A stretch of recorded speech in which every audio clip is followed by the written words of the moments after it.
Olá, mais uma vez, seja muito bem-vindo. Nós estamos ao vivo. Agora são 13 horas, a 15 horas, melhor dizendo, né? E 21 minutos no horário de Brasília. Eu sou o Kleber Werneck e a partir de agora você acompanha comigo as notícias do Brasil e do mundo desta edição da tarde do Redação Hit. E olha só, eu já começo com um alerta importante. Você sabia que 1% de todos os alimentos que são produzidos no mundo são adulterados? A estimativa é da Agência Reguladora dos Estados Unidos. Veja agora, então, a lista dos produtos que mais sofrem essas adulterações. A lista é extensa. Os países com o maior número de fraudes detectadas foram Índia, China, Estados Unidos, Itália e Reino Unido. O levantamento completo compreende 20 alimentos. Entre os 10 mais fraudados no mundo estão leite de vaca, azeite de oliva extra virgem, mel, carne bovina, pimenta em pó, azeite de oliva sem especificação de qualidade, cúrcuma em pó, leite em pó, vodka e manteiga clarificada. O levantamento foi publicado por especialistas em certificação de cadeias produtivas e analisou mais de 15 mil registros públicos sobre o assunto. Os dados revelam que 46% dos casos de adulteração representam algum risco potencial à saúde de quem consome esses produtos. O Brasil aparece em uma posição intermediária desse ranking. A fraude mais comum é justamente a adulteração, em que o fabricante dilui o conteúdo original ou adiciona ingredientes como água e amido para que o produto final renda mais. De acordo com o levantamento, os alimentos de origem vegetal mais fraudados no Brasil em 2023 foram vinho, café, azeite de oliva, suco concentrado, suco natural, vinagre e fermentados acéticos, água de coco, feijão, refrescos e preparados. Mas a grande questão é: como identificar as fraudes nos alimentos? De acordo com especialistas, a primeira delas é suspeitar de preços muito abaixo do mercado.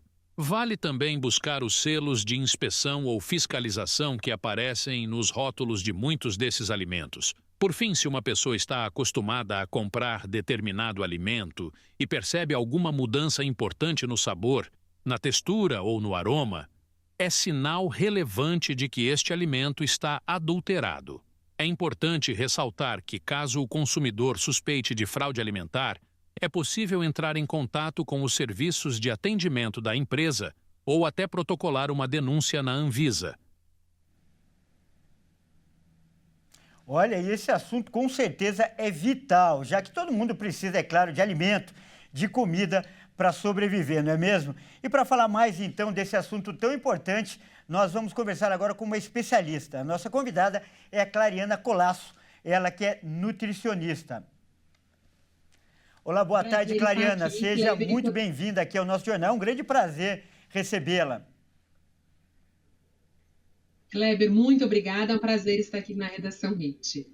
E, Clariana, primeiro eu peço que você, né, como profissional, como especialista no assunto, tem mais conhecimento que nós, então eu peço que você analise o resultado dessa pesquisa que a gente acabou de ver aí na reportagem.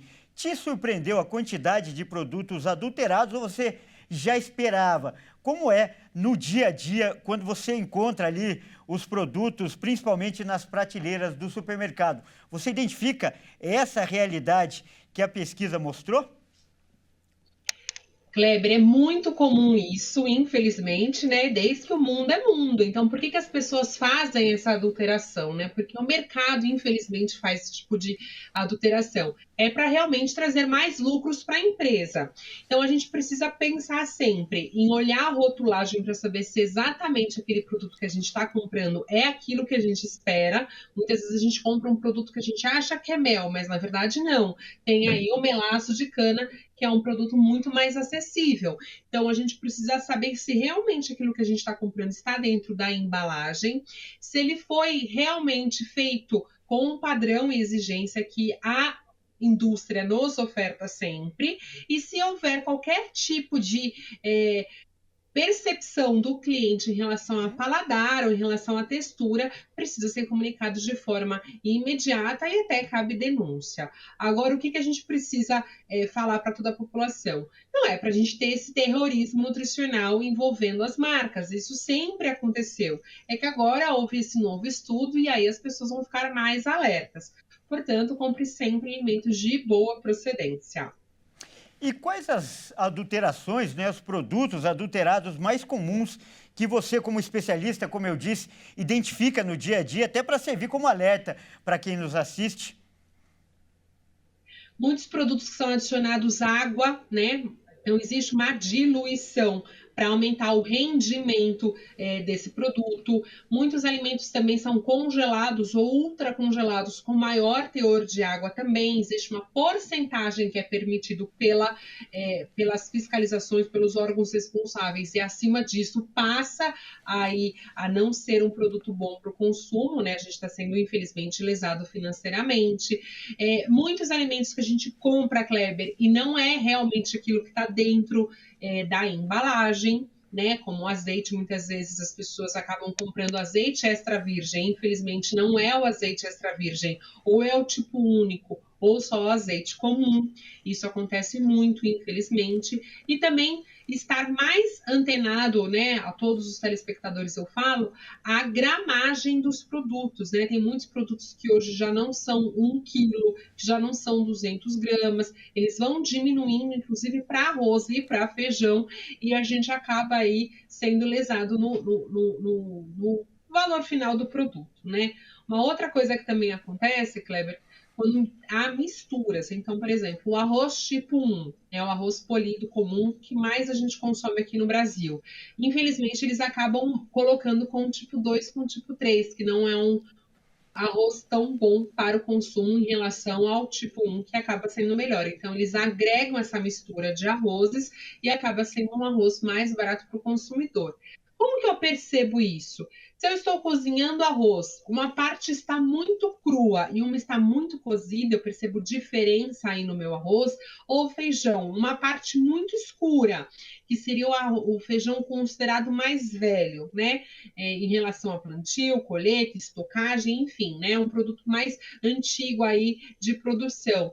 E uma parte mais clara, e eu percebo que grãos, alguns estouram, outros não ficam perfeitos, aí eu vejo mistura de grãos. Aí não é um bom produto, então eu preciso geralmente trocar minha marca. Olha, Clariana, eu gostei muito desse exemplo que você deu aí do arroz, porque é um alimento básico aí do prato, né, do cardápio da família brasileira, arroz e feijão. Muito bom esse exemplo. Então, seguindo essa linha, né, de orientação que a gente está adotando aí para pessoas leigas, como eu e como muitos que nos assistem, é possível identificar ou se proteger de uma adulteração, ou só mesmo depois de comprar, infelizmente, até pelo paladar? Olhar sempre a embalagem, Kleber. Então, por exemplo, o arroz, eu tenho que ter grãos inteiriços, não podem estar muito partidos, né? Tem que ter o mesmo padrão de coloração, assim como o feijão. Feijão, quanto mais novo for, mais fresco ele fica no prato do consumidor. Então, ele é mais clarinho, ó, o feijão com os grãos inteiros, sem grãos partidos. Esses sim são considerados de primeira linha. Então, o cliente pode sim e deve comprar, se for assim a sua necessidade, um arroz ou um feijão de qualidade inferior.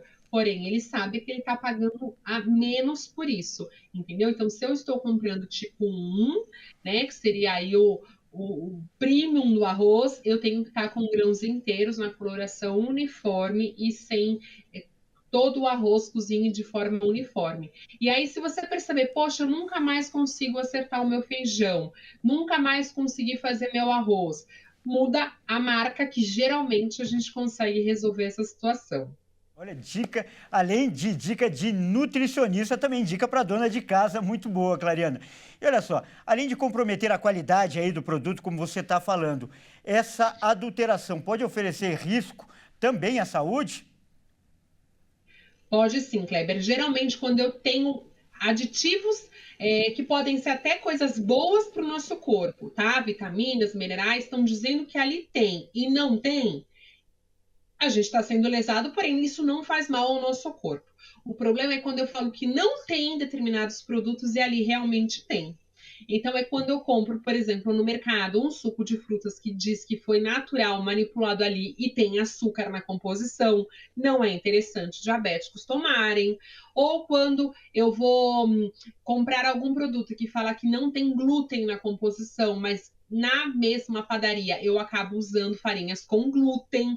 Então, aí eu tenho que um segundo problema, que são pessoas que têm necessidade de restrição, né, como glúten, a lactose, os próprios açúcares aí do dia a dia, e aí eu tenho adicionado sem estar mencionado ali. Então, esse tipo de cuidado é essencial. Então, compre sempre de bons fornecedores, que sejam realmente certificados, que tenham todos os selos aí necessários para cada categoria e que você confie. E comprou, não está de bom uso, não está de bom grado, você percebeu diferença, contate a empresa imediatamente e, se for necessário, faça denúncias. E olha, Clariana, antes do jornal começar, né, a gente conversava fora do ar e você mostrou uma postura, adotou uma postura que me chamou muito a atenção e até quero te parabenizar por isso. Você tocou no problema, você ressaltou o problema, mas fez uma ponderação importante, que é preciso evitar o terrorismo alimentar. Ou seja, não é porque a pesquisa mostrou isso, e realmente a pesquisa tem credibilidade, que é para parar de comer tudo. Então eu peço que você compartilhe agora essa análise com todo mundo, por favor.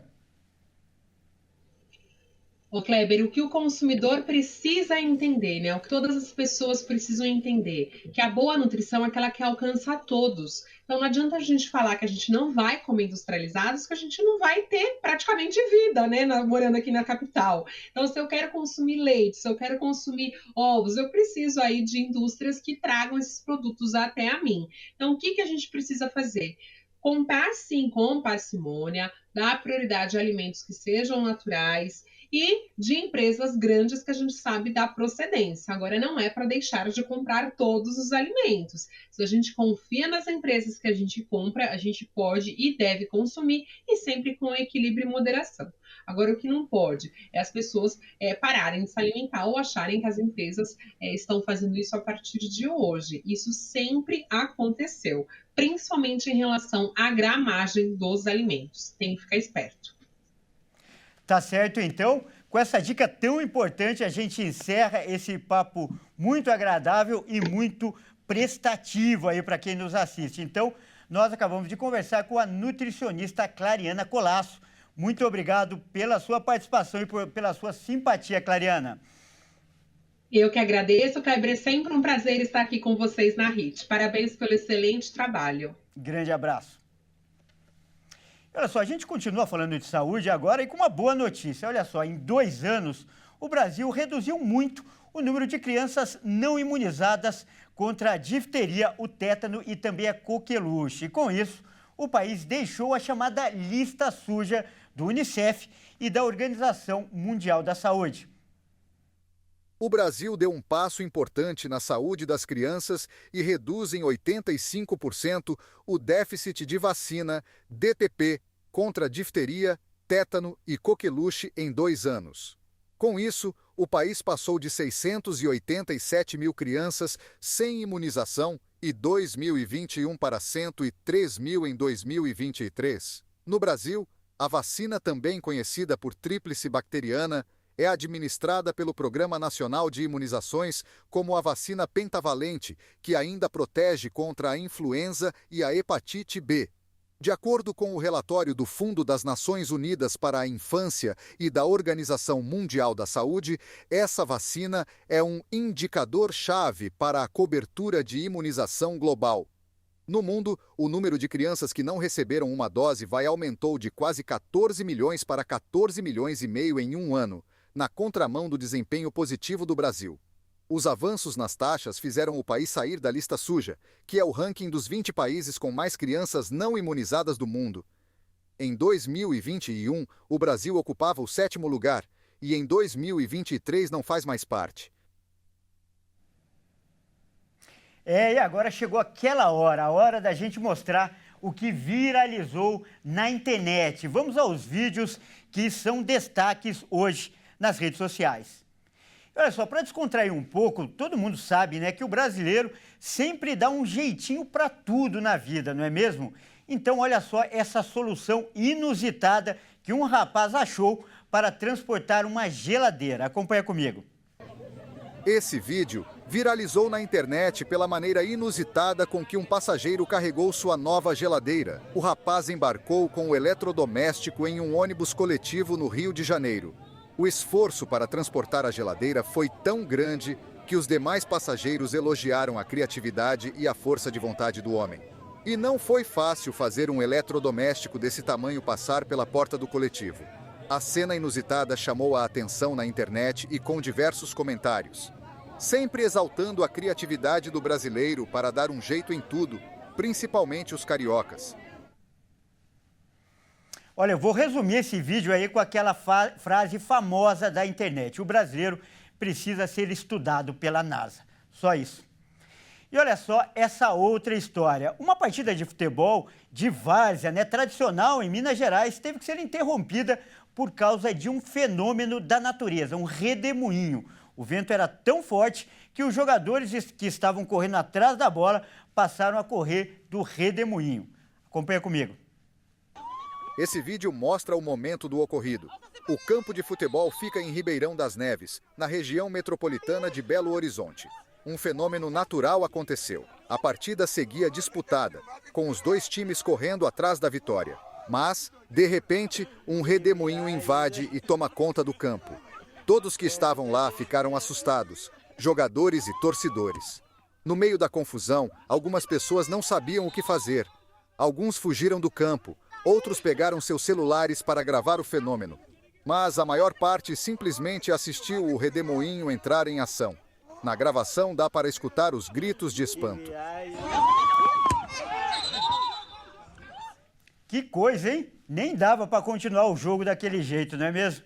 Bom, olha só, vamos agora acompanhar um vídeo que está repercutindo na internet e aconteceu na Argentina. Aliás, um herói. Um gari evitou o roubo de um carro e ele bateu no ladrão, né, com o cabo de vassoura. Vamos conferir. O motorista deixou o carro na calçada para fechar o portão da casa. De repente, dois homens aparecem correndo, pegam a chave do dono e entram no carro para fugir. Enquanto os ladrões têm dificuldades para ligar o automóvel, são surpreendidos pelo gari que corre em direção deles e usa o cabo de uma vassoura para bater nos ladrões e expulsá-los do carro. Os suspeitos fogem a pé e um acaba ainda atropelado por um carro. Apesar disso, os dois conseguiram fugir. O caso aconteceu no último sábado na cidade de San Isidro, na Argentina.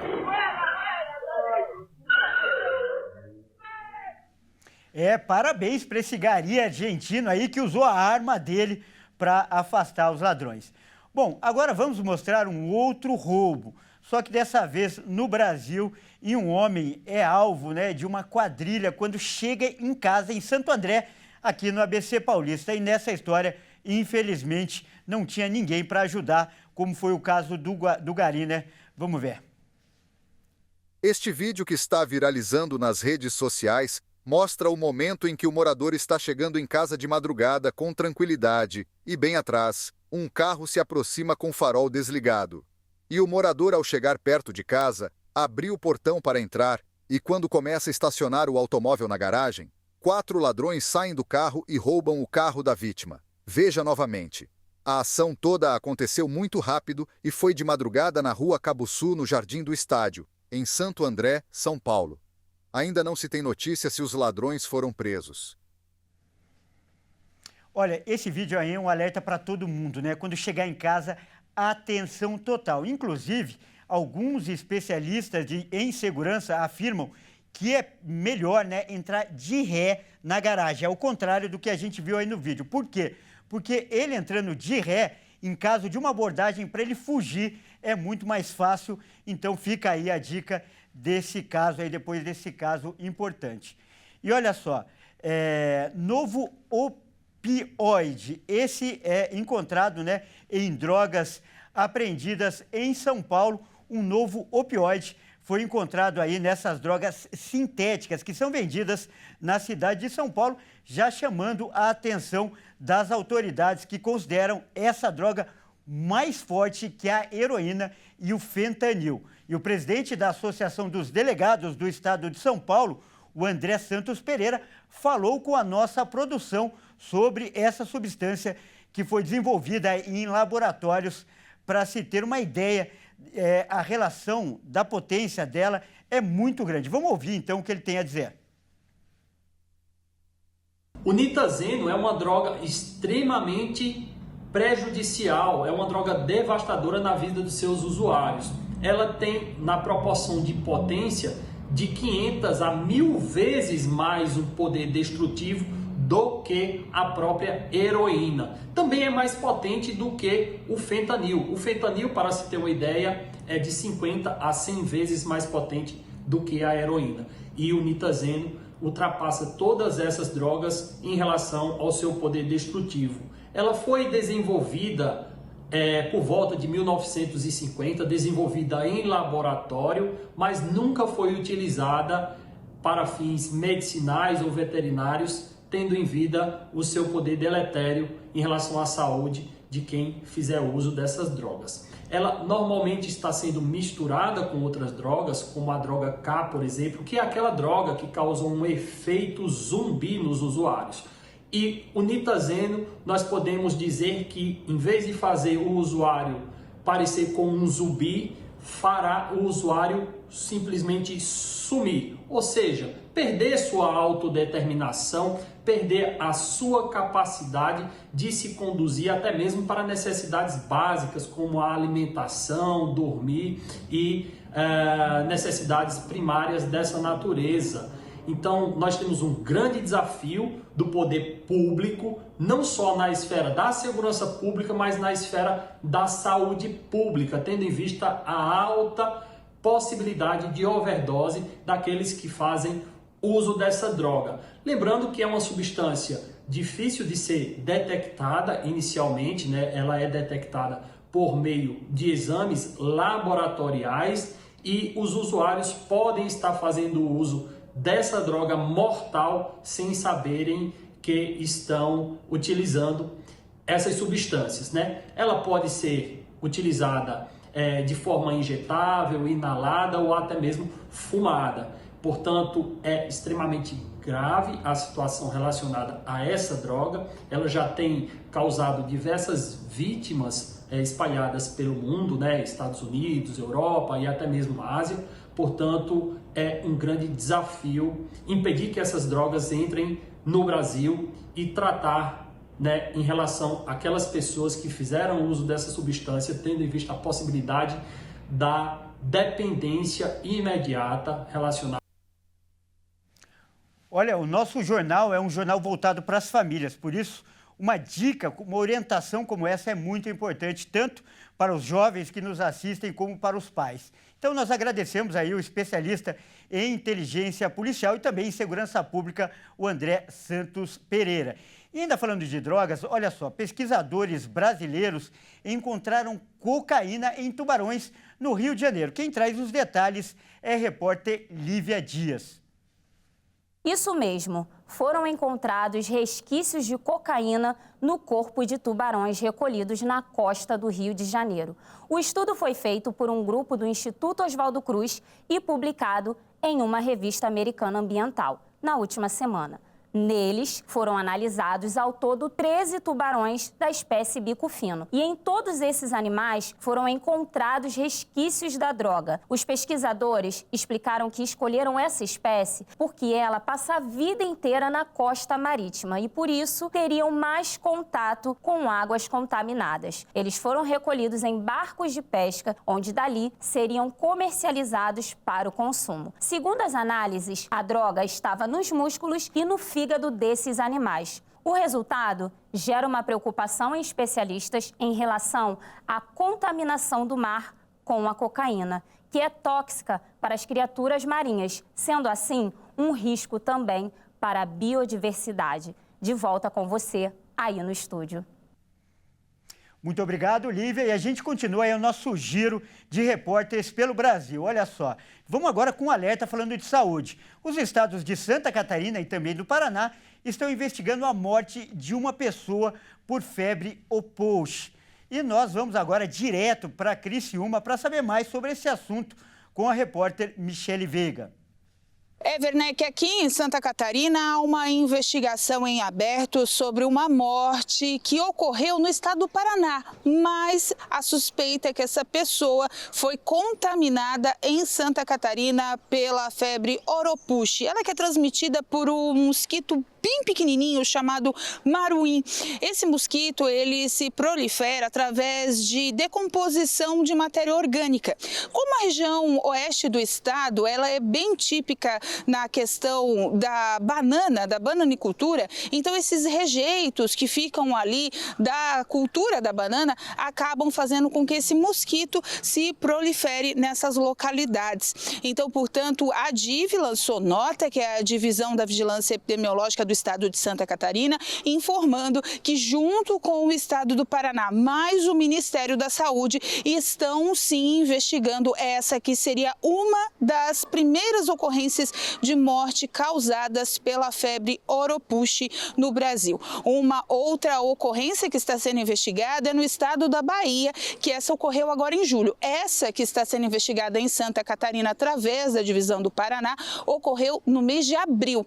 Então, portanto, Werneck, começa a chamar mais a atenção essa questão da febre Oropouche. São casos aí em cidades aqui no estado como Luiz Alves, 65, Botuverá, 35, Blumenau, são 9 casos e ao todo são 140 casos investigados aqui em Santa Catarina. A febre Oropouche, ela é bem confundida com os sintomas da dengue. Ela só não causa aqueles sintomas de dores nas articulações, do mais vômitos, diarreia, dor de cabeça constante, febre alta. Tudo isso faz ainda com que muitas pessoas confundam os sintomas. Ambas as doenças são transmitidas por mosquito, mas como a gente já explicou, são mosquitos diferentes. Portanto, o estado de Santa Catarina continua em alerta sobre o número de casos da febre Oropouche que vem crescendo aqui em solo catarinense e agora também lança esse alerta sobre a primeira possível morte causada pela febre Oropouche contraída aqui no estado. A Bahia, como eu disse, também investiga um dos casos que seriam os 2 primeiros no Brasil devido à doença. De Santa Catarina para a Rede TV, repórter Michele Veiga. Muito obrigado pelas informações, Michele. Olha só, esse caso, realmente, esse assunto tem preocupado as autoridades. Inclusive, o Ministério da Saúde investiga 3 mortes suspeitas de febre Oropouche no Brasil. Além dessa aí, que a gente acabou de ver em Santa Catarina, outras 2 teriam acontecido na Bahia. Vamos ver. Neste ano, o país já registrou mais de 7.000 casos da doença, com transmissão autóctone, isto é, local, em 16 estados: Acre, Amapá, Amazonas, Bahia, Espírito Santo, Minas Gerais, Maranhão, Mato Grosso, Paraná, Pernambuco, Piauí, Rio de Janeiro, Rondônia, Roraima, Santa Catarina e Tocantins. O Ceará, o Pará e o Mato Grosso do Sul ainda têm investigações em andamento. A Secretaria da Saúde do Estado da Bahia afirmou que já registrou 2 óbitos como febre do Oropouche, mas aguarda confirmação por parte do Ministério. Os casos aconteceram no sul do estado, nas cidades de Camamu e Valença. O que chama a atenção é o fato das vítimas serem jovens, com 21 e 24 anos e não possuíam comorbidades. Os casos baianos ocorreram em março e junho. A primeira paciente teve sintomas como dores musculares, abdominal, na cabeça e atrás dos olhos, diarreia, náuseas e vômitos. Ela também relatou visão turva e dificuldade para enxergar. E a segunda paciente teve febre, fraqueza e dores em múltiplos locais do corpo, incluindo as articulações. Ela também apresentou erupção cutânea vermelha e manchas roxas, além de sangramento no nariz e nas gengivas. A jovem se queixou, ainda, de sonolência e vômitos. Um estudo elaborado por cientistas de diversos órgãos da Bahia, como a Secretaria da Saúde e a Fiocruz, analisou os óbitos. O relatório destacou que a rápida disseminação do vírus da febre, chamado de Orov, já representa surto de preocupação para a população. Já a Secretaria de Estado da Saúde de Santa Catarina informou estar acompanhando a investigação de um caso suspeito de óbito da doença, em abril, conduzida pelo Estado do Paraná e com apoio do Ministério. E a gente continua nosso giro pelo Brasil falando de meio ambiente.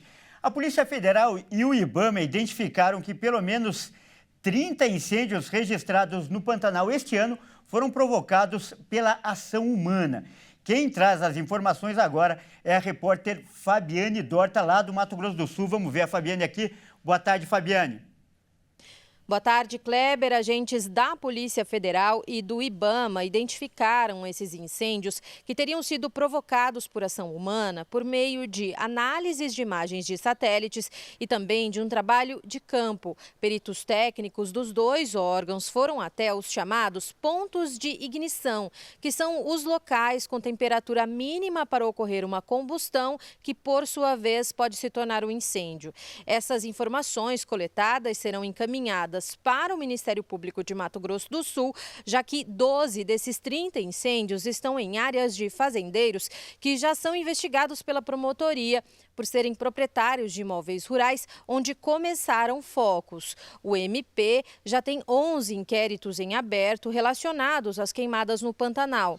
Apesar da indicação de que houve ação humana, as causas exatas do fogo ainda não foram determinadas, mas se ficar provado que foi intencional, os proprietários podem responder por crime ambiental e pagar pela recuperação de áreas, já que os ventos podem ter ajudado as chamas a se espalharem para outras propriedades privadas. Essa situação no Pantanal já dura 3 meses. Pelo menos 794 mil hectares foram atingidos pelo fogo, o que corresponde a pouco mais de 5% do bioma. Depois de chegar a zero, o número de focos de calor voltou a subir essa semana. Mais de 60 pontos foram registrados por satélites e a previsão para os próximos dias é de estiagem, o que favorece a ocorrência de queimadas. Tá certo, Fabiane. Muito obrigado aí pelas informações. E olha só, vamos continuar falando do Pantanal, então, com uma notícia boa. O maior aquário de água doce do mundo, o Bioparque Pantanal, terá uma sala reservada para autistas. Olha só que boa notícia, vamos então conferir essa novidade.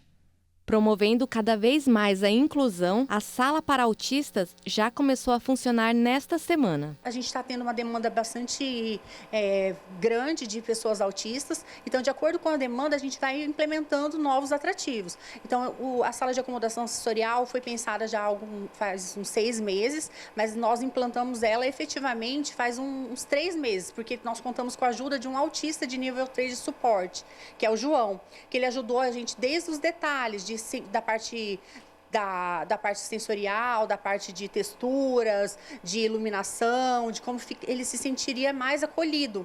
Então foi pensando nisso, nas particularidades que tem o autista, que nós pensamos e planejamos essa sala. O local foi projetado para ser aconchegante. Além de uma iluminação especial, a sala também conta com brinquedos que promovem a aprendizagem e a criatividade das crianças. Trazer esse olhar inclusivo para aqui, para dentro do Bioparque, é uma forma da gente estar acolhendo a todos e não deixando ninguém para trás, fazendo com que todos possam vivenciar essa experiência de contato com a natureza aqui num lugar tão lindo, né, que é o maior aquário de água doce do mundo, dentro das suas particularidades, porque cada um tem as suas especificidades e particularidades, e aqui todos, sem distinções, são muito bem recebidos. O ambiente foi projetado com estímulos sensoriais com a finalidade de fazer o autista relaxar. Se por acaso, durante o passeio, acontecer alguma desregulação, ele pode vir para este local, regular e dar continuidade à visita. Como é o caso da pequena Ana Beatriz. A criança já usou a sala durante o passeio com a mãe, que ficou emocionada com o espaço no atrativo. Infelizmente, ela desregulou, ela não conseguiu ficar mais do que 5 minutos no recinto por causa de todo o estímulo, né, que ocorre devido à luminosidade, ao barulho. E aqui, meu Deus, é perfeito. É um local calmo que a criança consegue se acalmar. O som, você não escuta som nenhum, ela precisa até do abafador lá embaixo. E logo que ela entrou aqui, ela mesma já falou, mãe, não tem barulho.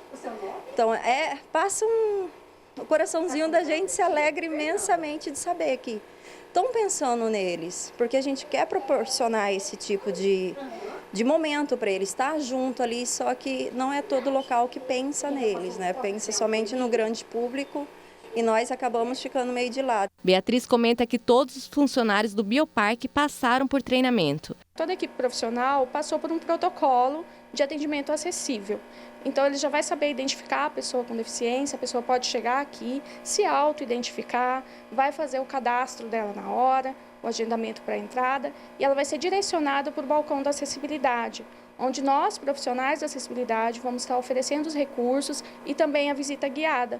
Ela aceitando, a gente vai fazer o percurso com ela e vai fornecer tudo aquilo que ela precisar. E adianta que na próxima semana, um autista vai estar trabalhando no atrativo. O Hector, que ele tem 19 anos, ele é autista e faz curso técnico de veterinária e ele vai iniciar o estágio dele aqui dentro do Bioparque.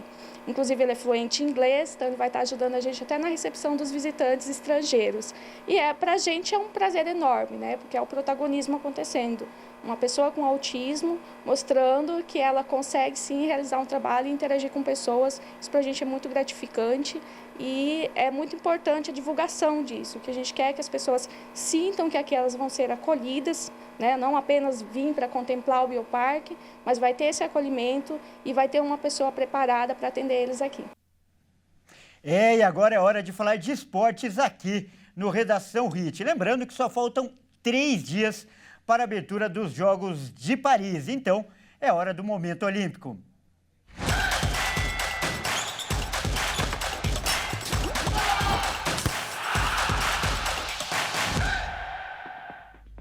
E quem está aqui ao meu lado no estúdio para falar de Olimpíadas e de esportes é o Fernando Jesus. Boa tarde, Fernando. Seja muito bem-vindo. As Olimpíadas vão começar. Os maiores atletas do mundo estarão lá competindo. Vai ser uma grande oportunidade para a gente ver eles em ação. Então eu peço que você fale alguns desses astros que estarão lá nos Jogos de Paris, por favor. Exatamente, Kleber. Boa tarde para você e para todos os nossos telespectadores. Faltam exatamente 3 dias para as Olimpíadas, já está batendo na porta. E um dos principais motivos para que o evento seja tão grandioso é o alto nível das competições. E os maiores nomes do esporte mundial estarão juntos em Paris para conquistar a medalha mais concorrida do mundo. Vamos ver algumas das estrelas.